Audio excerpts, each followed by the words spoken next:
दो भाई आमने सामने हैं और वो दो भाई हैं तेजस्वी बनाम तेज प्रताप। तेजस्वी चुनाव लड़ रहे हैं राघोपुर से और तेज प्रताप चुनाव लड़ रहे हैं महुआ से। लेकिन दिलचस्प यह है कि दोनों भाइयों ने एक दूसरे के सामने अपनी अपनी पार्टी का कैंडिडेट उतार दिया है।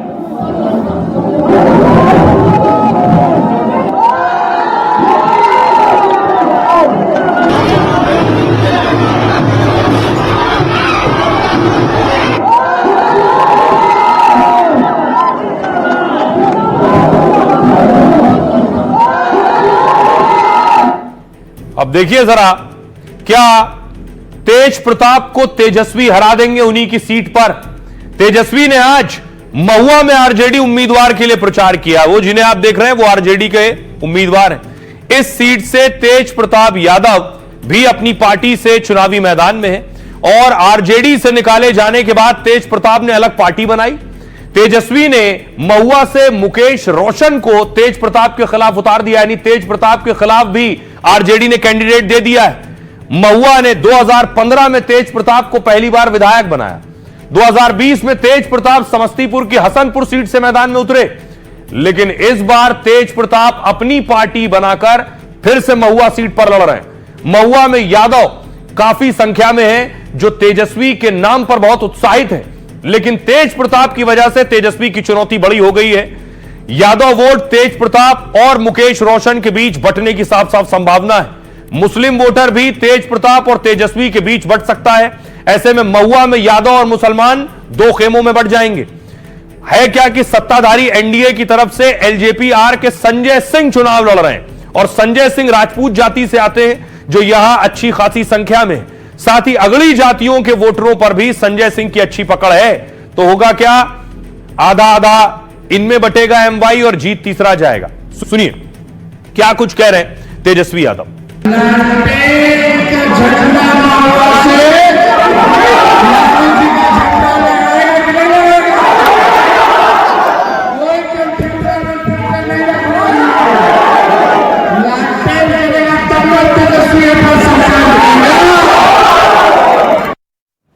और आइए अब आपको बिहार लिए चलता हूं। बिहार में दिलचस्प तस्वीर कौन सी आई है? बिहार में आपने एक दो भाई की लड़ाई देखी, अब राहुल गांधी की तस्वीर देखिए। राहुल गांधी आज से बेगूसराय पहुंचे प्रचार करने के लिए।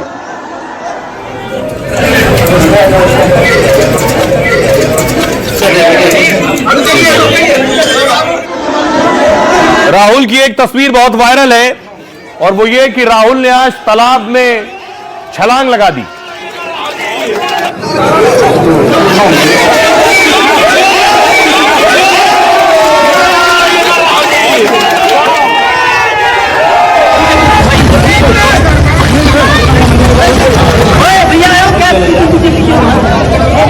राहुल गांधी बिहार में लगातार चुनावी रैली कर रहे हैं, महागठबंधन के उम्मीदवारों के लिए वोट मांग रहे हैं और इस दौरान अलग अलग अंदाज भी दिखा रहे हैं।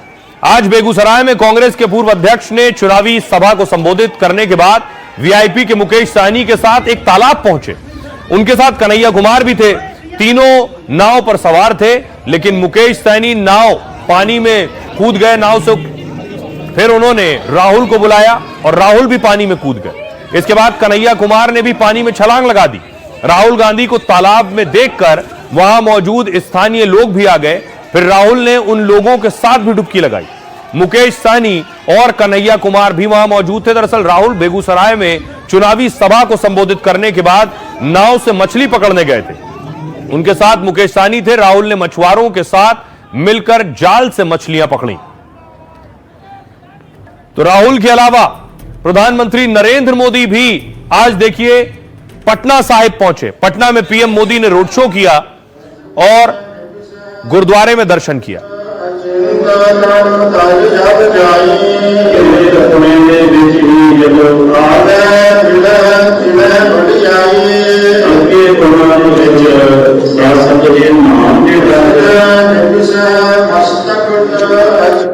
देखिए जरा, प्रधानमंत्री नरेंद्र मोदी ने आज कांग्रेस की युवराज पर अटैक किया और राहुल गांधी ने पीएम मोदी पर।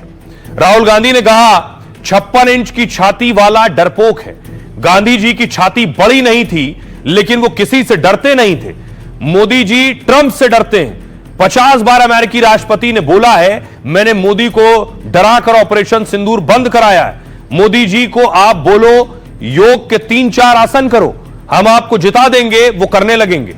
आज कहो आप डांस करो, हम जिता देंगे, वो डांस भी करने लगेंगे। चुनाव आयोग ने महागठबंधन के वोटर लिस्ट से वोटरों को बाहर कर दिया है। जो महागठबंधन के वोटर थे, ये लोग वोट चोरी करके सरकार बनाते हैं। अब बारी थी पीएम मोदी की। पीएम मोदी ने कहा चारा घोटाले वाले सोचते हैं लोगों को चरा देंगे, इनकी राजनीति परिवार के इर्द गिर्द घूमती है। एक बिहार का सबसे भ्रष्ट परिवार है, दूसरा देश का सबसे भ्रष्ट परिवार है। अब दोनों परिवार में घमासान है। एक जंगल राज के युवराज हैं, उन्हें लगता है कि कांग्रेस युवराज की पदयात्रा ने उन्हें ही पैदल कर दिया है। आरजेडी ने कांग्रेस की कनपटी पर कट्टा रखकर सीएम पद चोरी कर लिया है। सिर पर कट्टा रखकर तेजस्वी ने कांग्रेस से सीएम पद का ऐलान करवाया है।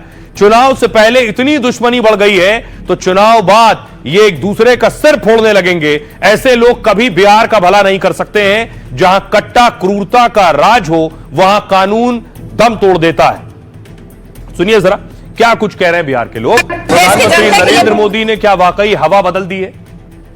देश की जनता के लिए बहुत कुछ किए हैं। आज के दौर में उन्हीं की लहर है। ये कहना बड़ा मुश्किल होगा, कांटे की टक्कर होगी जरूर, लेकिन पलड़ा दोनों तरफ की भारी है। इसका कोई शक नहीं है, मोदी जी आएंगे, उन्हीं का पलड़ा भारी होगा। ऐसे ही नेता हमारे देश को चाहिए। जंगल राज का सरकार था, उसको हटा के इन्होंने सुशासन का सरकार लाया है। डेवलपमेंट अच्छा किया है, इंफ्रास्ट्रक्चर खड़ा किया है, तो उसके आधार पे सरकार इनका बनता है। कल को फिर वही लालू यादव राज ये सब आ जाएंगे। अभी एटलीस्ट हम लोग सेफ तो हैं बिहार में। पटना में रात में 11 बजे हमारी फैमिली कहीं जा तो सकती है कुछ लेने। पहले आज से 15 साल पहले ये सब नहीं था। मोदी जी ओरिजिनल में रोजगार देते हैं, वो रोजगार नहीं देते हैं। अच्छा, और इतना दिन अगर 20 साल तो उनके घर वाले सब रहे मुख्यमंत्री, क्यों नहीं रोजगार दे दिया? अब वो क्या रोजगार देंगे? जेंट गवर्नमेंट अभी बिहार में पूरा देश में सबसे ज्यादा सरकारी नौकरी बिहार दिया है हमें पिछला 1 साल में देखा जाए रेशियो तो। और ये रेशो हमारे नीतीश कुमार जी का देना है। हर फील्ड में नौकरी दे रहे हैं हमें नीतीश कुमार बहुत सारा विकास किया है। इतना गुंडागर्दी खत्म कर दिए, ये रोड बन रहा है, इतना अच्छा लाइट बिजली सब कुछ मिल रहा है। अब क्या चाहिए? सब कुछ तो मिल ही रहा। हवा तो ऐसे बीजेपी की है, बट प्रशांत किशोर को भी एक मौका मिलना चाहिए। लेकिन हवा की अगर बात करेंगे तो पटना वगैरह इस तरफ हर जगह बीजेपी की ही लहर है। बहुत कुछ किए हैं, बहुत कुछ किए हैं। 3 चीजें, रोड, रोजगार, उसके बाद साफ सफाई, शिक्षा। हाँ, आप खुश हैं उससे? इंडस्ट्री तो यहाँ पर आना चाहिए, इंडस्ट्री तो आना चाहिए। जो नहीं पढ़ रहा है उसके लिए तो जो रोजगार तो चाहिए, जो पढ़ रहा है उसके लिए तो नौकरी है, जो नहीं पढ़ रहा है उसके लिए रोजगार चाहिए। हवा तो देखिए बीजेपी का ही है, लेकिन मुश्किल है। इस बार चुनाव मुश्किल है, आसान नहीं है। इतना आसान नहीं है कि बीजेपी का सरकार आ जाए। तो लालू यादव की एक तस्वीर आपको दिखाऊं जो विवादों में है। इससे पहले लालू की एक मटन बनाते हुए तस्वीर आई थी। एक तस्वीर आई है हेलोइन पार्टी करते हुए अपने नाती पोतों के साथ। आप देख रहे हैं लालू यादव को हेलोइन पार्टी कर रहे हैं।